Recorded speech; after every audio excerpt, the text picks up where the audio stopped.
부활 그 이후 2023 네 번째 마태복음 28장 18절부터 20절 말씀 같이 하겠습니다.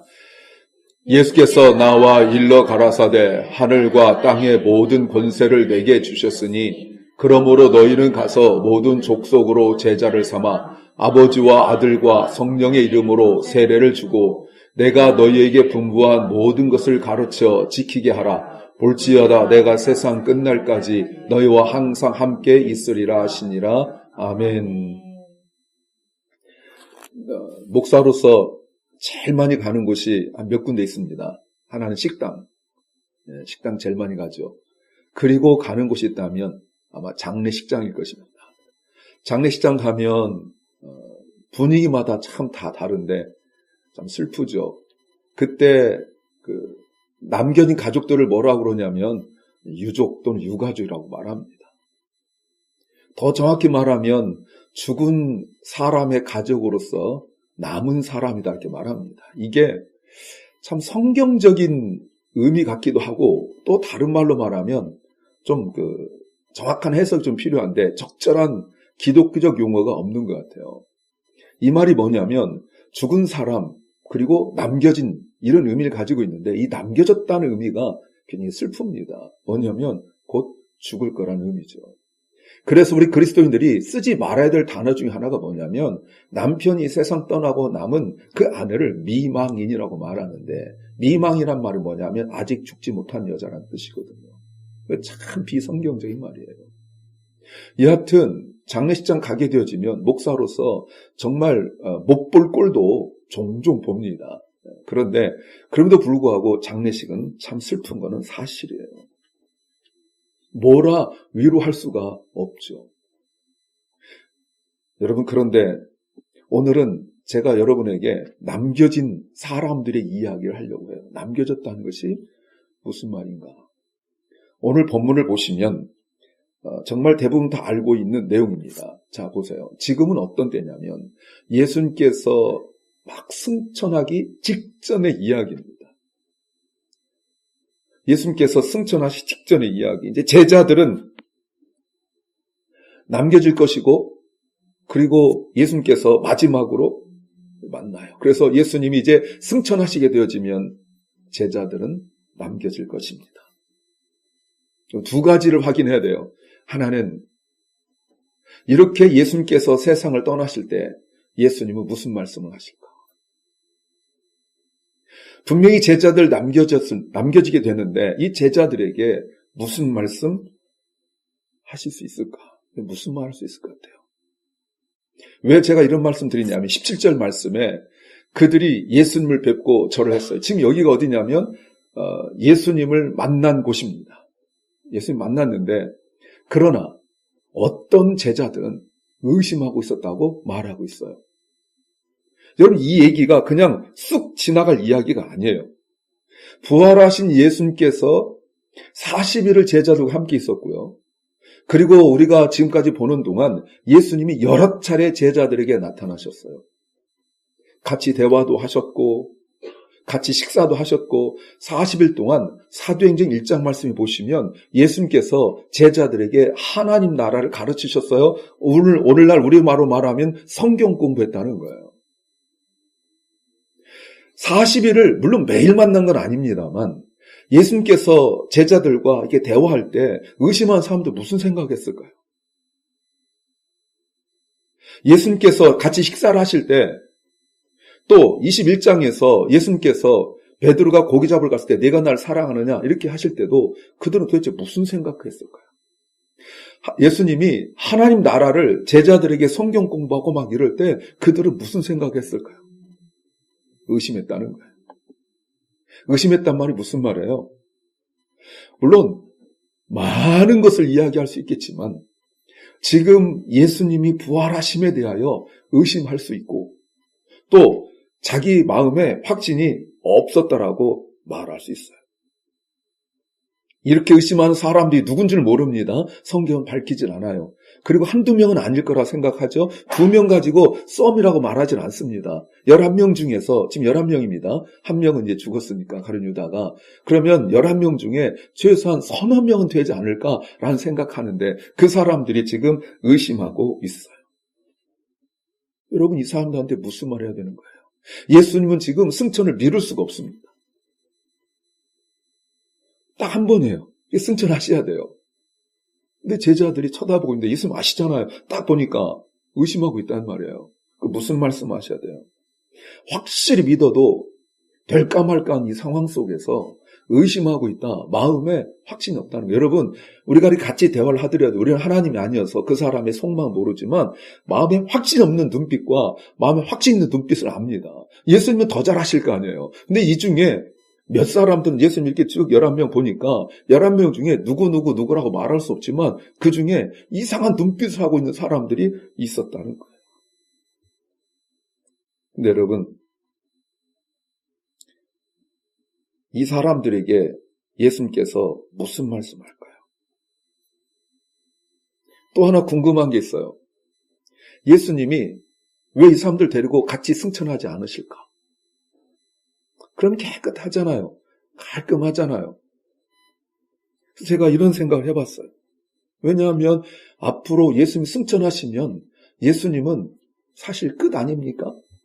그런데 이 땅의 일을 이제 겪지 않으실 거란 말이에요. 이제는 승천하셨으니까 하나님 보좌 우편에 있으니까 하나님이실 거란 말, 그렇죠? 원래 하나님이지만 원래 자리로 가셨으니까 이제 하나님이에요.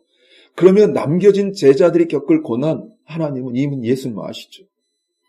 예수님이 승천하시고 난 이후에 제자들이 얼마나 많은 고난을 겪었는지 여러분 아십니까?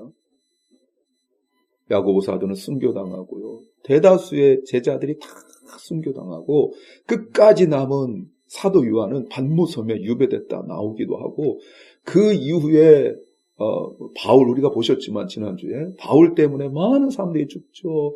그 이후에 로마의 황제로 말미암아 10명의 황제가 200년 동안 그렇게 죽이고 핍박하죠. 기독교가 콘스탄틴 대제에 공인되고 전까지 정말 어마어마한 고난을 겪었어요. 이런 고난을 겪을 거 예수님 아시는데 데리고 올라가시면 되잖아요. 근데 그렇게 하지 않으신단 말이죠. 왜 그럴까? 여러분 왜 그렇다고 생각하세요? 지금 제가 여러분에게 2가지 질문을 드렸는데 이 2가지 질문을 가만히 생각해 보면 단 한 가지 대답이 나옵니다. 18절 말씀이에요. 예수께서 나와 일러 가라사대 하늘과 땅의 모든 권세를 내게 주셨다라고 말씀하고 있어요. 내게 주어졌다. 지금 예수님께서 의심하고 있는 제자들에게, 물론 그 중에 의심하지 않고 있는 제자들도 있지만 그들에게 주님께서 하신 말씀, 의심하지 마, 이 말씀하신 것이 아니에요. 예수님께서 하신 말씀은 이거예요. 너희는 내가 누구인지 알아야 된다라는 겁니다. 너희는 내가 누구인지 알아야 된다. 그렇다면 제자들이 지금까지 알고 있던 예수님의 모습이 진짜 모습일까? 아닌 거죠. 예수님이 바리새인들한테 사두개인들한테 공격당하고 대제사장들한테 그렇게 고난받고 나중에 붙잡혀가지고 그 매를 맞고 십자가에서 죽으시고 그런 무기력한 그런 예수님의 모습, 진짜 모습이 아니죠. 사실 제자들이 생각하고 있는 예수님은 십자가에서 죽으신 그런 예수님이 아니에요. 병든 사람 고치고 무리를 거르시고 죽은 사람 살리고 특별히 오병이의 기적을 베풀었을 때는 수많은 사람들이 쫓아와가지고 예수님을 왕으로 세우려고 그랬어요. 그때 정말 제자는 신났습니다. 급기야 예수님께서 십자가를 지시러 예루살렘 올라가고 있는데 제자들은 오해해서 예수님이 왕이 될 줄 알았어요. 그래서 어떤 제자들은 자기 엄마까지 동원해가지고 예수님이 나중에 왕이 되시면 가장 가까이에 있고 싶어하고 그랬어요. 뿐만 아니라 예수님 십자가 지러 가시는데도 예수님 여러 차례 내가 죽고 고난받고 이런 말씀 하셨음에도 불구하고 제자들은 안 들었어요. 그래서 누가 크냐 가지고 서로 막 다투고 싸우고 이런 일도 있었어요. 그땐 신났죠. 예수님이 예루살렘 성에 들어가실 때 새끼 나귀 타고 들어가실 때 사람들의 그 환호성 이런 거에 제자들은 흥분했어요. 이제는 로마 군대 몰아내고 이제는 저런 말도 안 되는 대제사장들 다 몰아내고 예수님이 왕이 되시는 그 순간, 다윗의 후손으로 오셨기 때문에 왕이 되시는 그 순간, 왕이며 메시아로서 나라를 다스릴 때 가장 측근에 있는 자기들은 이제 최고의 대접과 권력을 가질 거라고 생각했어요. 그거는 뭐 거의 확신에 차 있던 거고, 그리고 예수님께서 보여줬던 몇 가지 모습 속에서 더 확신이 된 거예요. 예수님이 예루살렘 성에 입성하실 때 갑자기 제자 둘에게 말씀하시기를 건너편 마을로 가서 나귀 새끼가 묶여 있으면 풀어가지고 와라. 누가 너에게 누굴 풀어가냐? 그러면 주께서 쓰시겠다라면 아무 소리 하지 않을 거다. 되더라 한 거예요. 6월절 만찬을 준비할 때도 어떻게 준비할까요? 하고 물어보니까 가다가 양동이를 이고 가는 사람 만나면 오늘 주님이 당신의 집에서 6월절 하기 원하신다? 그럼 해줄 거라는 거예요. 근데 되는 거죠. 여러분, 이미 사람들은 흥분했죠. 6월절 때문에 사람도 와 있는데 예루살렘은 막 들썩들썩하죠. 가서 말하는 대로 누구 주소 적어준 것도 아니고 가서 누구들 만나든 이야기해라 하면 되죠. 막 이런 상태 속에서 이 가슴이 좁은 게 너무 안타까웠을 거예요. 막 가슴이 이만했으면 뻥 터질 정도로 지금 어마어마하게 흥분되어 있는데 그 다음부터 주님이 보여준 게 뭐냐면 그냥 맥없이 잡혀가서 대제사장 집에 가서 매 맞고 뺨 맞고 빌라도 가니까 밤새도록 그 로마 병정들이 침 뱉고 갈대로 때리고 가시관 씌우고 채찍 때리고 그러더니 예수님이 힘없이 피피피 가더니 십자가 탁 하고 그냥 죽어버리신 거예요. 제자들은 이럴 줄 생각도 못했어요.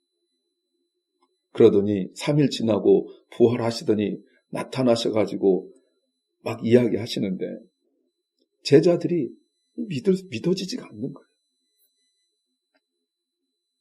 그때 예수님께서 이런 말씀하시는 거예요. 예수님께서 나와 일러 가라사대 하늘과 땅의 모든 권세를 내게 주셨다라고 말씀하세요. 지금까지 너희들이 알고 있던 그런 사람 아니라는 거예요. 지금까지 너희들이 경험한 그런 사람 아니라는 거예요. 예전에 십자가에서 그렇게 맥없이 죽어간, 매 맞고 모욕당하고 죽은 그런 사람 아니라는 거예요. 그리고 너희들이 나를 보았지만 죽은 사람 살리고 병든 사람 고치고 그것도 나의 진짜 모습이 아니라는 거예요. 나는 하늘과 땅의 모든 권세, 부분이 아니라 모든 권세를 가지고 있다라고 말씀하시는 거죠. 이런 사람 누가 있어요? 없어요. 땅의 권세를 가진 사람은 있어요. 누구냐면 로마 황제예요. 로마 황제의 권력은 땅에서 누구도 비교할 수가 없어요.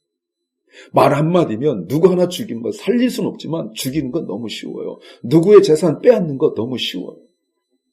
별거 아닌 사람 높이 올리는 거 말 한마디면 돼요. 가장 높은 사람도 말 한마디면 땅바닥에 떨어뜨리는 거 너무 쉬워. 이게 땅의 권세를 가진 사람이에요. 그런데 예수님께서는 땅의 권세뿐만 아니라 하늘의 권세도 가지고 있다고 말씀하세요.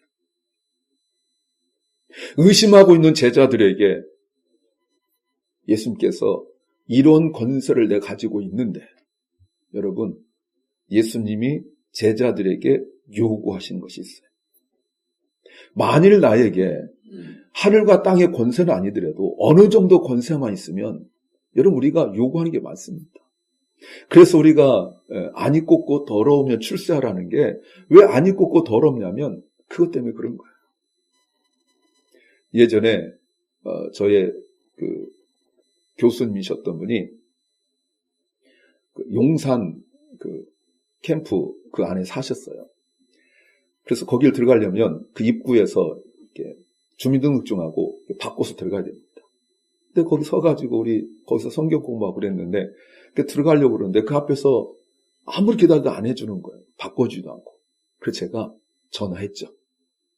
전화했는데 그 교수님의 아내가 물론 한국분인데 우리 교회 몇 번 오셨는데 그때 커널이었어요. 대령. 여자분인데 대령. 커널. 무궁화 3개. 여러분도 잘 모르죠? 무궁화 3개. 차 타고 딱 들어오니까요. 거기 있던 그 아이디 바꿔준 사람들이 뻘떡뻘떡 일어나가지고 인사하고 막 이랬어요. 그런데 이분이 막 뭐라 했어요. 영어로 얘기한 겁니다. 막 뭐라고 했어요. 이 사람들 언제 왔는데 아직도 바꿔주지 않았느냐 이랬더니 얼른 바꿔줬어요. 그 다음부터 제가 딱 들어가면요 얼른 바꿔줘요. 물어보지도 않고. 이러니까 내가 출세하려고 온 거예요. 우리 속에 뭐라고 어떤 생각 들어가겠어요. 야, 내가 출세했어야지. 이런 생각 들어간단 말이에요. 그러니까 부모 세대 이런 대접 못 받고 나니까 자녀들한테 그렇게 공부하라고 그러는 거고, 예, 온갖 얘기하는 것이 이렇게 살면 안 된다는 거 아니에요. 너도 출세하고 권력 갖고 돈 많고 그럼 대접받는 거 아닙니까? 우리 그런 거 받아봤잖아요. 그런데 그런 것과 비교할 수 없는 어마어마한 하늘과 땅의 모든 권세를 가지고 있는 주님께서 요구하신 것이 여러분 뭐라고 생각하세요? 여러분 보세요. 요한복음에 보면 19장 10절에 빌라도가 예수님을 신문할 때 이런 얘기합니다. 막 이것저것 물어보는데 예수님 아무 말 안 해요. 그랬더니 빌라도가 말하기를 내가 너를 놓을 권세도 있고 십자가에 못 박을 권세 있는 줄 알지 못하느냐? 이딴 소리 했단 말이에요. 내가 권세만 있으면 내 인생뿐만 아니라 남의 인생도 내 마음대로 할 수 있다라고 자꾸 생각해. 그러니까 자꾸 우리가 뭔가 가지려고 해요. 그런데 빌라도와 비교할 수 없는 그런 권세를 가지고 있는 예수님께서 요구하신 것은 단 하나예요. Only one thing. 그 뭐라고 생각하십니까? 19절이죠. 19절 같이 읽어보겠습니다. 같이 합니다. 그러므로 너희는 가서 모든 족속으로 제자를 삼아 아버지와 아들과 성령의 이름으로 세례를 주고, 아멘. 단 하나 제자를 삼으라는 거예요. Make disciples. 아까 말씀드렸죠. 예수님은 제자들이 앞으로 겪을 고난 다 알고 계십니다. 그게 단순히 힘든 정도가 아니라 재산 빼앗기는 정도가 아니라 죽임을 당할 순교할 제자들이 다예요. 거의 대부분 다 순교당했어요. 그들이 겪을 고난 이미 예수님께서 십자가 지시기 전에 여러 차례 말씀하셨어요. 근데 하늘과 땅의 모든 권세를 가지신 예수님께서 남겨진 제자들에게 앞으로 고난당하고 슬픔당하고 사람들이 물 한 잔 주지 않고 먹을 것 주지 않고 굶주리고 이런 일들, 수많은 고통을 당할 일들이 정말 많은데 예수님이 하신 말씀은 제자를 삼으라는 거예요. 마태복음도 그렇고 히브리서도 그렇고 신앙생활 하다가 흔들리고 신앙 버리려 하고 이런 사람들 때문에 쓰여진 책이거든요. 근데 주님은 믿음 흔들리고 신앙 흔들리고 이런 사람들에게 말씀하신 것이 얼마나 힘드니 이런 말씀하신 것이 아니라 잘 견뎌라 이런 말씀하신 것이 아니라 제자 삼으래요. 이 말이 무슨 말이에요? 내가 지금 고난당하고 있는데 예수 믿는 것 때문에 고난당하고 있는데 그래서 우리가 마태복음 묵상할 때 생각나시지만 나 하나 고통당하는 건 괜찮지만 내 자식 내 새끼가 예수 믿는 것 때문에 이렇게 직장 못 잡고 좋은 대학 들어가지 못하고 이렇게 고난당하고 있는데 그래서 부모들이 믿음 흔들린 거였잖아요. 그래서 때로는 아내가 남편을 고발해버린 거고 부모가 자식이 부모를 고발해버린 거고 이런 거잖아요. 이런 일들이 팽배돼 있었죠. 예수님께 직접 말씀하셨잖아요. 그런데 제자 삼으란 건 뭐예요? 너 당하고 있는 고난 네 후손은 네 주변 사람은 당하지 않게 해라 이런 말이 아니라 네가 지금 예수 믿기 때문에 당하고 있는 고난 동일하게 받도록 하라는 거 아닙니까? 이게 지금 하늘과 땅의 모든 권세를 가지신 예수님이 승천하시면서 하시는 말씀이에요. 그러면 제자들이 어떤 마음 들까요? 아, 드디어 나도 이제 제자 삼는구나 이런 생각 들어갈까요? 아니면 귀찮은데 이딴 거 하라고 그래 이렇게 생각할까요? 예수님이 3년 반 동안 아무것도 모르는 사람들 데려다가 같이 지내시면서 제자 삼았는데 여러분 예수님이 직접 교육하셨음에도 불구하고 몇 사람은 의심하고 있는 상황이 여러분 이게 제자 만드는 거예요. 근데 이 일을 하라고 말씀하는 거예요. 어떻게 될까요? 예수님께서 말씀하신 것이 있는데 첫 번째는 가라는 겁니다. go. 가서. 이건 새로운 방식이에요. 그때까지는 가서 제자 삼는 것이 아니라 누군가 오면 제자 삼는 일들이 유대인들에게 있었습니다. 그런데 예수님은 이제는 새로운 방식으로 해야 된다는 겁니다. 가라. 두 번째는요. 아버지와 아들과 성령 이름으로 세례를 주라고 말씀하고 있어요. 여러분, 세례라는 것은 그저 우리가 교회 좀 다녀서 세례받고 이것이 아니라 이때 당시 세례받는다는 것은 새로운 인생을 살게 하라, 이런 뜻을 가지고 있어요. 왜냐하면 주인을 바꿔주는 거예요. 인생의 주인을 바꿔주는 것이 곧 세례거든. 물론 우리가 교리적으로 보면 예수 함께 죽고 예수 함께 살아간다는 의미를 가지고 있지만 이때 당시에 가서 그 사람들에게 세례를 주라는 것은 그들의 주인을 바꿔주라는 거예요. 물질도 아니고 명예도 아니고 그리고 로마 황제도 아니고 아버지와 아들과 성령 이름으로 세례를 주라는 것은 그들의 인생의 참 주인이 누군지 알게 하라는 거예요. 세례를 주는 거죠. 그리고 어떻게 해야 되죠? 20절 말씀에 내가 너에게 분부한 모든 것을 가르쳐 지키게 하라 라고 말씀하고 있어요. 지난 3여 년 동안 예수님께서 가르쳤던 모든 것들을 다 가르치라고 말씀하고 있어요. 제자들은 그렇다면 예수님이 자기들에게 무엇을 가르쳤고 어떻게 가르쳤는지 경험했어요. 그걸 가르치라는 거죠. 내가 가르치고 싶은 것, 내가 하고 싶은 것 하라는 것 아닙니다. 그렇다면 더 정확히 말하면 이 세 가지가 말하고 있는 이것은 단 하나를 말하는 거예요. 가서 제자 삼고 세례 주어 주인을 바꿔주므로, 인생의 주인을 바꿔주므로 제자를 삼고 예수님이 가르친 모든 것들을 가르침으로 제자를 삼으라고 말씀하고 있어요. 엄청난 말씀이죠. 근데 여러분, 이것이 그냥 예수님이 승천하시면서만 한 말씀은 아니에요. 이 내용은 놀라운 약속을 담고 있어요. 창세기 12장 3절 말씀에서 하나님께서 아브라함을 부르실 때 땅에 사는 모든 민족이 너로 말미암아 복을 받을 것이다라고 하나님께서 말씀하신 그것이 지금 예수님께서 승천하시면서 제자들에게 주시는 약속의 말씀으로 성취될 것입니다. 땅에 사는 모든 민족이, 너라는 것은 아브라함을 두고 하는 말은 아니에요. 아브라함이 처음에 시작됐지만 예수 그리스도예요. 예수 그리스도께서 승천하시면서 제자들에게 주셨고, 그래서 제자들이 그 말씀에 순종함으로 말미암아 오늘 우리까지 오게 된 거죠. 그렇다면 이제부터 제자들은 인생의 목적과 방향과 내용이 바뀌어야 된다는 것입니다. 부활하시고 승천하시려는 예수님 보고도 의심하여 나 하나 믿음도 어떻게 할 줄 모르던 사람들이 이제는 모든 민족을 품고 기도해야 돼요. 이제는 이 말씀을 들은 제자들은 늘 생각이 모든 민족이어야 되고 그런 말을 해야 돼요. 그래서 언제나 계속적으로 제자들은 이런 생각을 품고 그런 말을 하고 이렇게 하죠. 이걸 뭐라고 말합니까? 이걸 비전이라고 그러는 거예요. 비전은 내가 뭔가 생각하여 뭔가 되겠다는 게 비전이 아니에요. 예수님께서 우리에게 하나님께서 말씀하신 그 말씀을 품는 것을 곧 비전이라고 그러는 거예요.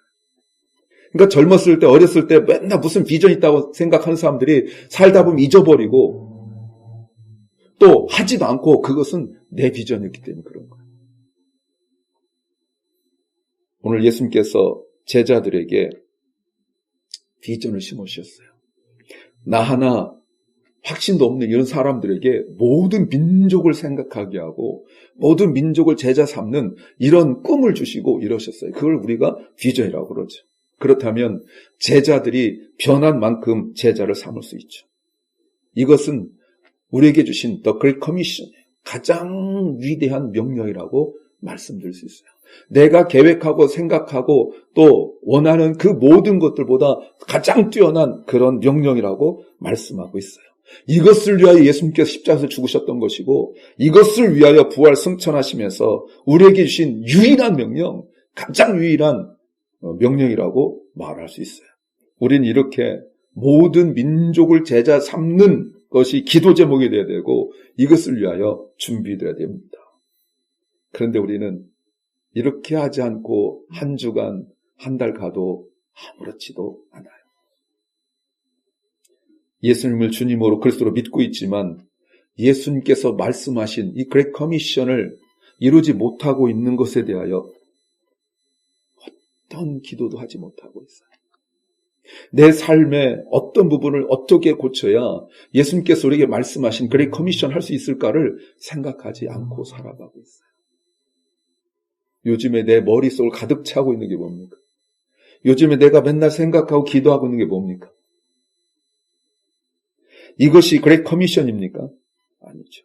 내 문제는 기도하고 내가 원하는 걸 갖기를 원하는데 예수님이 원하는 것은 마음에 품지 않고 있어요. 왜 주님이 이런 생각하게 하셨을까? 왜 주님이 나에게 이런 기도 제목 주셨을까? 목적은 단 하나예요. 그레이트 커미션.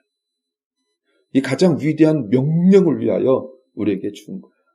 모든 민족을 제자 삼으라는 것 우리가 잘하지 못합니다.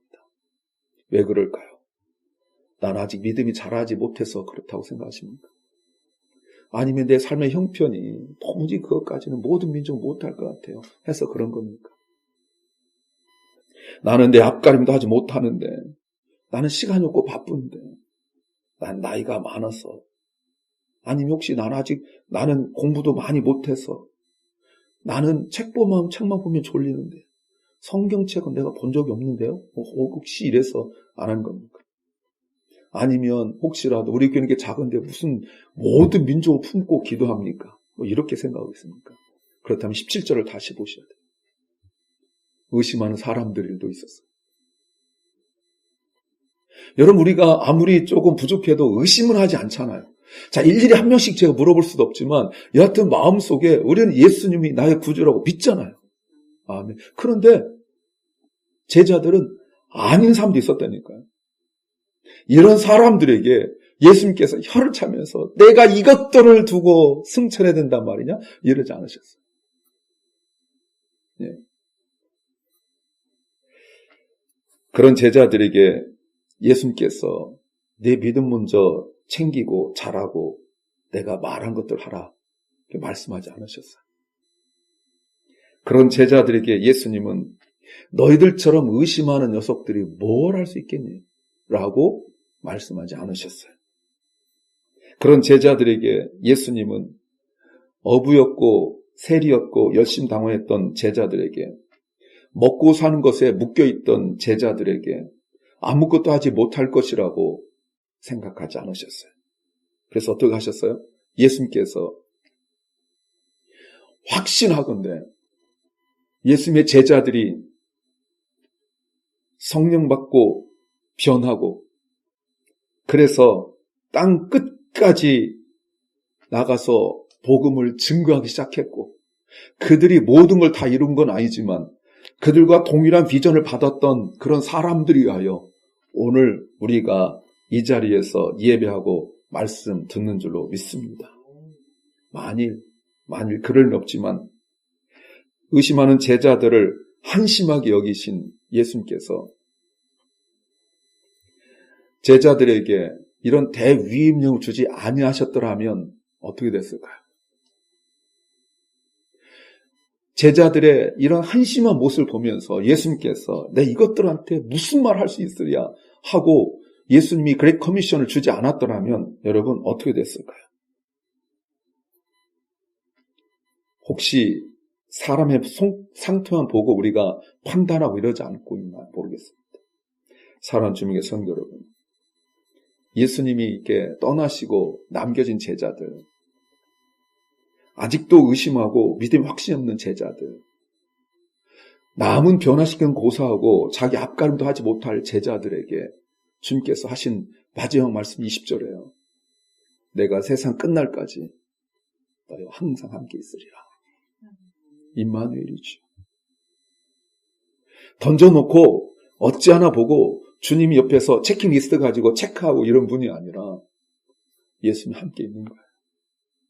이 이후에 아까 말씀드렸지만 제자들은 고난당하고 죽임당하고 재산 빼앗기고 정말 그리스도인으로 살아가기 정말 어려운 그 환경들 속에서도 제자들이, 그리고 그 이후에 제자들의 제자들, 오늘날 우리가 믿음을 포기하지 않는 것은 예수 믿으면 조금 더 내가 나은 삶을 살고 예수 믿으면 조금 더 내 성격 고쳐지고 이런 것이 아니라 우리가 어찌하든지 예수님께서 우리에게 주신 가장 위대한 그 커미션을 이루기 위하여 많은 일을 감당할 때 우리가 겪게 되는 아픔 속에서도 포기하지 않을 수 있었던 그 단 한 가지는, 제자들부터 시작하여 오늘 우리까지, 그리고 예수님께서 오실 때까지 우리가 붙드는 단 한 가지는 예수님이 우리와 함께 하신다는 것입니다.